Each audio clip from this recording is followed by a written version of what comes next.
اور ایسے ایسے معجزات دیے جیسی اس قوم میں بیماری تھی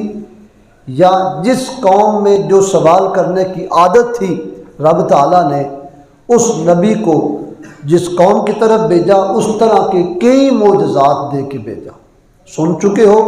ایک نبی کا معجزہ کہ وہ جب پہاڑوں کی طرف نکلتے تو وہ بلند ہو جاتے، پہاڑ نیچے قدموں پہ سجدہ ریز ہو جاتے۔ سن چکے ہو پچھلی آیات میں کہ وہ جب جانا چاہتے بڑے بڑے پہاڑ آ جاتے تو وہ آگے بڑھتے تو پہاڑ قدموں پہ قربان ہو کے سجدہ ریز ہو جاتے اور نبی کے سامنے پہاڑ اور زمین برابر ہوتی۔ یہ ایک نبی کا معجزہ تھا۔ صالح علیہ السلام آپ کا معجزہ کہ پتھر کی چٹان سے ایک زندہ و جاوید تابندہ ڈاچی نکالی، یہ حضرت صالح علیہ السلام کا معجزہ ہے۔ شعیب علیہ السلام کے بے پناہ معجزات، حضرت جناب نوح علیہ السلام کے بے شمار معجزات، پر فرمایا ہر نبی کو ہم نے معجزات دیے۔ اے محبوب آپ کو صرف معجزات نہیں دیے، آپ کو تو سراپا معجزہ بنا کے بھیجا ہے۔ یہ بات قابل غور ہے۔ اے محبوب یہ بات ہم آپ کو سناتے ہیں نا کہ وہ نبی جن کو ہم نے معجزات دیے ان کی طبیعت کے مطابق، ان کی قوم کی ضرورت کے مطابق ہم نے معجزات دیے۔ اے حبیب آپ کا رتبہ یہ ہے کہ آپ کو معجزات بھی دیے اور آپ کو سراپا معجزہ بنا کے بھی بھیجا۔ سبحان اللہ سبحان اللہ۔ فما کانوا لیؤمنوا بما کذبوا من قبل، ان میں کچھ ایسے نالائق بھی تھے کہ جنہوں نے ان کھنڈرات کو دیکھا، ان کے واقعات احوال دیکھے، پڑھے سنے، لیکن جھٹلاتے رہے نبیوں کو، نہ مان سکے۔ کذالک یطبع اللہ علی قلوب الکافرین، اللہ ایسے جھٹلانے والوں کے دلوں پہ چھاپ یعنی مہر لگا دیتا ہے۔ جو نبیوں کو نبی نہ مانے، نبیوں کی بات نہ مانے، اپنی رائے نبی کی رائے پہ، اللہ اکبر۔ سنو داتا صاحب نے لکھا ہے جو مرضی ہو جائے، جتنا بھی گناہ گار بن جا کوئی گل نہیں، پر اس گناہ سے بچنا، اپنی رائے نبی مکرم کی رائے پر مقدم نہ کرنا۔ واقعات کتابوں میں لکھے بھرے پڑے ہیں کہ لوگوں نے اپنی رائے کو رسول اکرم شفیع معظم صلی اللہ علیہ وسلم کی رائے پر مقدم کیا۔ جب مقدم کیا پھر نتیجہ کیا نکلا؟ پھر تباہی، بربادی، بے اتفاقی اور ناچاکی کے دروازے کھلتے گئے۔ میں اس کی ایک مثال حضرت شیخ محبوب الہی نظام الدین اولیاء کے حوالے سے دینا چاہتا ہوں، جو میں نے آپ کے سامنے بات کی ہے۔ اپنی رائے حضور اکرم صلی اللہ علیہ وسلم کی رائے پہ مقدم نہ کرنا۔ آج کئی لوگ اپنی رائے حضور کی رائے پہ مقدم کرتے ہیں۔ آپ میں سے اگر کوئی قوالی سننے کا شوقین ہے وہ ذرا دھیان سے میری بات سنیں۔ حضرت محبوب الہی خواجہ نظام الدین اولیاء، چشتی سلسلہ عالیہ میرا سلسلہ ہے، اس کے سرخیل بزرگ ہیں، شورا آفاق نام ہے، محبوب الہی لقب ہے، نظام الدین نام ہے، دہلی میں آپ کا مزار ہے۔ آپ نے اپنی کتاب فوائد الفوائد میں لکھا ہے کہ یہ قوالی ٹولوں کے ساتھ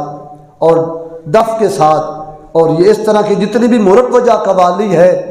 یہ سننا حضور پاک کے فرمان پر اپنی رائے کو مقدم کرنا ہے۔ کیا سمجھے؟ خطبہ حجت الوداع آپ کو مل جائے گا، نیٹ پر بھی موجود ہے، سیرت کی کتابوں کے اندر موجود ہے۔ کملی والے آقا نے اس خطبے میں خطبہ دیتے ہوئے ارشاد فرمایا، میں جتنے مزامیر ہیں گانا باجا کی طرز پہ سب اپنے قدموں کے نیچے سب کو میں نے روند دیا، میں ان کو ختم کرنے آیا ہوں۔ میں توتیاں باجوں کو رواج دینے نہیں آیا، محمد پاک توتی باجے مٹانے کے لیے آئے ہیں۔ انہیں آخیا نہیں جی شادی ہے مڑے دی تے پتہ تو ہونا چاہیے ہے جی مڑے دی شادی ہوئے تے آخر نہ وجائیے تے پتہ نہیں لگتا کہ فوتگی والے گھر گئے ہاں کہ شادی تے آئے ہاں تے میں آخیا فرق کچھ بھی کوئی نہیں رہ گیا ہوں شادی سستی ہے تے کل مگ ہے اتفاق کرتے پے ہو نا میری گل نال پال صاحب بھی بیٹھے ہیں جی کل ماگا ہو گیا ہے تو شادی سستی ہو گئی ہم کہاں تھے کہاں تک چلے گئے جی توتیاں باجے بینڈ بانسریاں میرے مصطفیٰ کریم نے سب کو اپنے دین میں حرام قرار دے دیا ہے اور بزرگوں کی یہی تعلیمات ہے اللہ اکبر آگے اللہ کیا فرماتا ہے سنو وما وجدنا لأکثرہم من عہد وإن وجدنا اکثرہم لفاسقین ان میں اکثر کو ہم نے قول کا سچا نہیں پایا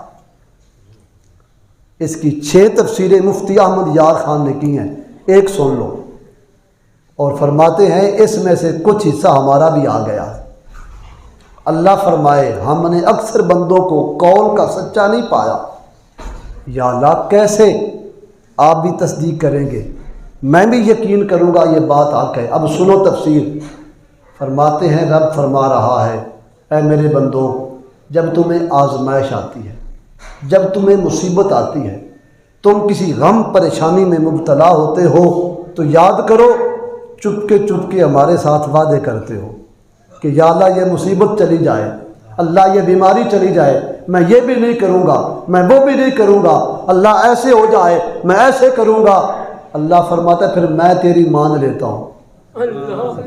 غور نہیں کیا تم نے یہ میں آخری تفسیر بیان کر رہا ہوں اللہ فرماتا ہے پھر میں تیری بات کو مان لیتا ہوں تو بیمار تھا تو نے منت سماجت کی ہم نے شفا دے دی تو مصیبت میں پھنس گیا تھا نکلنے کا کوئی چانس نہیں تھا سب نے مل جل کے تیرے اتے پرچا تے نہ جانے کی تیرے کھاتے پا چڑیا کوئی بچنے کی صورت نہیں تھی تو نکرے لا کے ہمیں یاد کرتا رہا ہم نے اس مصیبت سے بھی تجھے ہولی بولے ہو کاش اللہ کرے کبھی موقع بن جائے ہیں جی اللہ سے بات کرنے کا فرماتا ہے اللہ کہ اے میرے بندو جب تم میرے ساتھ یہ وعدے کرتے رہے کہ یا اللہ یہ بھی ہو جائے ہم یوں کر دیں گے یہ ہو جائے ہم یوں کرتے رہیں گے اللہ اتنی دولت دے ہم تیرے راستے میں خیرات ہی کرتے رہیں گے ہم نے دے دی اب تو کرتے نہیں ہم نے دے دی اب تو بخیل بن کے بیٹھ گئے قارون نام بنا لیا کہ سارا کچھ میرے ہی ہے چوانی بھی نہیں خرچ کرتے فرمایا اب یاد کرو جو وعدے تم نے کیے تمہارے کدھر ہیں جو ہم کرتے رہے وہ سب پورے کر دیے گئے ہیں وما وجدنا لأکثرہم من عہد اے حبیب اکثر بندوں کو ہم قول میں سچا نہیں دیکھتے کہ باتیں تو کرتے ہیں دعاؤں میں آپ بھی کتنی دعائیں کرتے ہوں گے آپ کو نہیں پتہ آپ کی کون سی دعا قبول ہے کون سی نہیں مقبول ہر بندہ دعا کرتا ہے حق دیا رب نے دعا کرنے کا آپ بھی کرتے ہو ہم بھی کرتے ہیں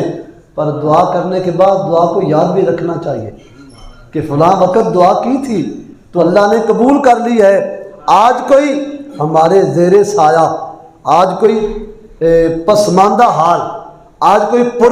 پر گندہ بال کوئی مضطرب بندہ آج میرے بوئے پہ آ گیا ہے تو جس طرح کل میں کسی کے بوئے پہ مانگ رہا تھا آج رب نے اگر بھیجا ہے تو مجھے اس کی فرستادی کر دینی چاہیے وما وجدنا لأکثرہم من عہد وإن وجدنا اکثرہم لفاسقین ان میں اکثر وہ ہیں جو بے حکمے ہیں جی اب بے حکموں کی تفسیر انشاءاللہ اگلے جمعے پہ آئے گی